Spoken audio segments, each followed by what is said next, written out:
துலாம் ராசியில் சுக்கிரன் இருந்தால் என்ன பலன் என்று ஜோதிட அரிச்சுவடி பாடல் சொல்கிறது. பக்கம் 181. அன்புடனே துலா ராசிதனிலே சுக்கிரன் ஆட்சியாய் இருந்திடவும் சனியும் சேர்ந்து நன்மையாய் குரு புதனும் சனியும் பார்க்க நலமுடனே வெகு லாபம் அனுபவித்து கன்னியர்கள் சேர்க்கையுடன் சுகபோகங்கள் களிப்புடனே அனுபவிப்பார்.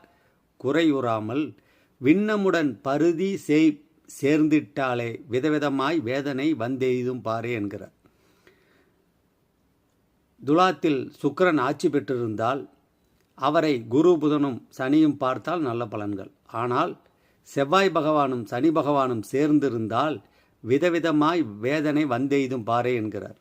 எனவே ஒரு கிரகத்திற்கு பலன் சொல்கிற பொழுது அந்த கிரகம் தனித்து இருக்கிறதா, சேர்க்கை பெற்றிருக்கிறதா, பார்வை பெற்றிருக்கிறதா என்பதை பார்த்து சாரநாதன் வீடு கொடுத்தவரையும் பார்த்தால் பலன் நிச்சயம் நடக்கும் அந்த திசாபுத்தி காலங்களில்.